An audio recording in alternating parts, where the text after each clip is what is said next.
น่าแต่ยังน้อยว่ามาขวดห้องแล้วเอามาซนกัน ตัวเองกิน เนาะ เนาะ กี้น่ะกับแมงคามนี่คือกันเลี้ยงเอามาซนกัน โอ้มันคามตุ่มมันไงมันหนีบป่าญี่ปุ่น มันหนีบงัด หนีบบงงับ นี่ งัด งับ คนควายอยู่ไหน เออ ร้อยแสน พอดีคักเว้ย ธรรม เออ ชาติ ไม่น่า แน่ อ เล ยู่ ย สาบ้างอะเล่นนี่น่ะ ถ่ายแม่สีมือว่านแห่แล้วถ่ายเอาตอนปลาปิ้งเห็นไหม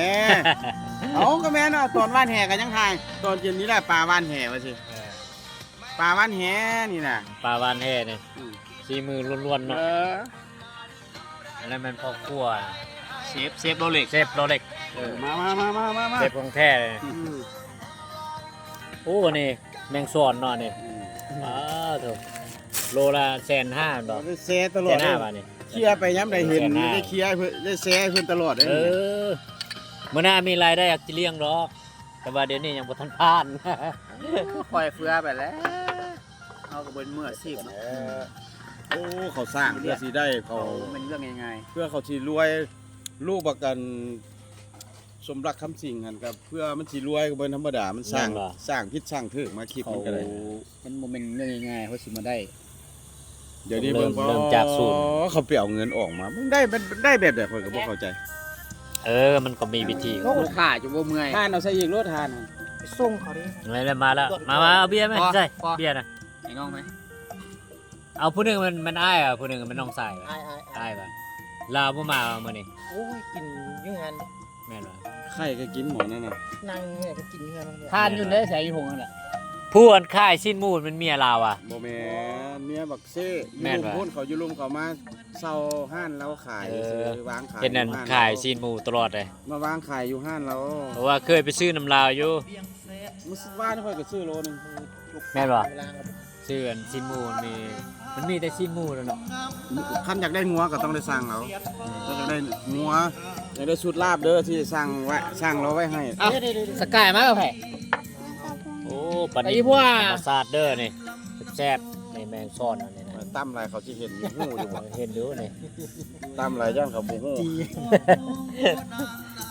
ถ่ายทางหน้าได้นี่ถ่ายทางหน้าเลยนี่บ่ได้ถ่ายทางหลังเลยยกโป้กันไปเลยเฮ็ดให้มันคักได้ไหมให้มันมีซีซั่นในตัวนะ อาเบียร์ได้บัดนี้ สร้างตลอดไปมันหักยามใดมันประสบผลสำเร็จแล้วห้วยเป็นเงินรู้ได้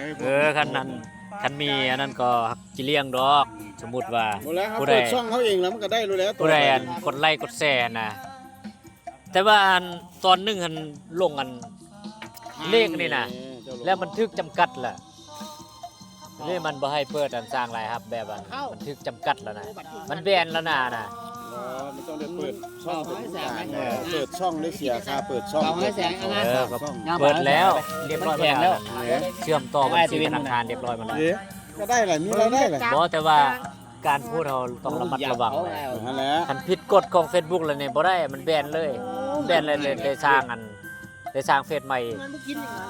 เสียเวลาส่วนจะได้มา นั่นแหละ ต้องระมัดระวัง ต้องระวังนั่นแหละตัวใดมันเป็นที่ว่าภาพท่านว่าเขาผ่านทั้งอยู่ลาวนั่นก็สำคัญที่บ่ให้มันเตะต้องทางการเมืองแล้ว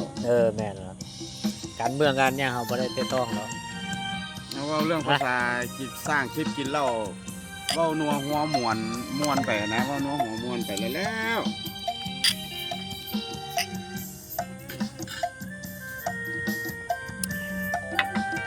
มันมีกฎของมันเด้กฎอัน Facebook กับ YouTube มันน่ะการเอาเฮ็ดตามกฎมันถึงผ่านคันบ่เฮ็ดตามกฎมันเองก็บ่ผ่านมันยาก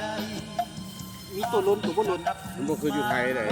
ไทยมันอยากเว้าอย่างก็เว้ามันอยากด่านายกมันก็ด่าได้อยู่ไทยนะ มันเป็นอิสระเด้ เขาหลายภาค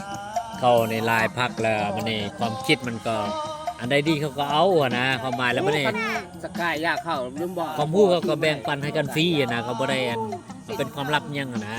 แล้วมันนี่มันก็เจริญไว้อันบอก คัดม้าบ่ดิ ยังไทยอยู่ได้นี่ไปเว้าเรื่องนี้มันเตะต้องเขาบ่ได้นะ คัดเมืองเลยบ่ดิ คุณจะกินยังไง บ้านเรามันเข้มงวดเลยปฏิบัติแท้ได้บ้าน น่าจะเก็บสาย เสียงนี่คือเสียงทอนเหนืออยากกลับมาเป็นคู่น้องสาว เอาใบให้เลยแม่ เ เอาไม่เลย ก่อ นะ นแก้วกับง่ายเนี่ย แค่น่ะ บ่เปลืองเบียร์กินน้อยเมาน้อย กับลังกับพอดีคันเจ้าเสียมให้อีกอ่ะบ่ยากนะ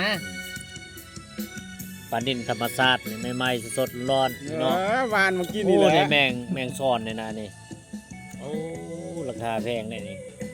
ช่วยจะได้กินธรรมดาเลยนี่ ร้อยโลแสนห้าซ้ำปลา เวลามันดูดไปนี่เป็นท่านเนาะคือบันไดเนาะมันไป โลนึงซ้ำปลาเพาะพุ่น มันดูดอันขี้ทราย เจ้า นะ มามื้อไหนแดง ดูดขี้ทรายอะนะเป็นท่านไปอะไรมันบอกนี่นะ ฝากมาว่ะ ปลานินธรรมชาติ มันยังไงเขาเจ้าอยู่ห้องนาว่ะ ทุ่งนาแหละครับการไตออกการไตออกแหละ มันได้ว่ะมันนี่คนไม่ได้ถือกว่าจะนั้นหนูพี่ เนาะมาเกี่ยวกัน แล้วเส้นหมูน้อย เกี่ยวกันไหมเกี่ยวกัน สองเจียวเนี่ยเอาเอาเอ็ดเลยกินเลยเอา เอาปานคู่ผัวเมียแต่งงานใหม่พุ่นแล้วห้องคอเบียร์ ส่งความรอกันแม่โอ้อยากได้ส่งพวมมันเด้เนาะพวมบักระนาไป เราไปหาผู้สาวเยอะๆเอาเราไปน้ำได้ เห็นบ่ บ่ได้เลยบ่ได้ ย่านั้นสาวมักว่ะ แม่นว่าเจ้าตกกระป๋องโลดเลยอะเจ้าไปเอาเราไปน้ำบ่ได้ข่อยยังบ่เอาไปนะเขาไปน้ำผู้เดียวคนลาดเลย เอาเบิดบ่ให้อ้ายให้พี่เลยนะเอาผู้เดียวเลย ไปน้ำเมียกันยังเอา เอาเมียให้ท่าวะ แม่บอกต่อ เสื้อนผมมันนั่นเด้มาใส่ผมเสริมมันนะใส่เพื่อจะได้เมียเนาะจะสั่งงานผมมันเขาโฆษณาขายอยู่เฟซบุ๊ก เฮ้ย มาใส่ เจ้าผู้สาวดึงผมก็ที่ออกคือเก่าถูกไหมเขาขึ้นใจ เอาก็ แล้วเนี่ยเป็นดุลคลายก็เนาะคนดึงเนาะ จังหว่า นี่ไงจังซี่น่ะเขาก็ยังอัด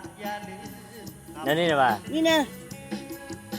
บ่ได้มันอัดอยู่ห้องอัดได้นี่น่ะอัดสดได้นี่ นั่นนี่นะว่า นี่ฟังเสียงนี่ มันบ่ผิดลิขสิทธิ์ว่ะ โอ้ยเยี่ยม ลองอัดมิน ระวังไหล่ ลงเฟซลงหยังไปซื่อๆ เจ็บนี่ ข่อยร้องเพลงเจ้าอยู่ข่อยร้อง มันแหลมมันบาดได้ล่ะควายนะ บ่เป็นหยังหรอก อันนี้ก็ยังเนี่ยยังนำออกมาผ่านฮอด YouTube อืม ว่าเป็นต้นฉบับได้หั่นน่ะอัดสดได้หั่นน่ะ อัดสดมันบ่ บ่เป็นเพลงต้นฉบับบ่แม่นคนร้อง สุกหมดแล้วว่ะ เสียงลือบ่นั่น แย่ตรงนี้ เตาละล่านี่ก็ แล้ ได้ วจะให้เข้าสกายเดี๋ยวที่ มีหยังอันนี้ ยามกิน หมดละ รถถึงน้อยน่ะเดี๋ยวท่าสมัยเขาถึงน้อยคือกันหรือวะ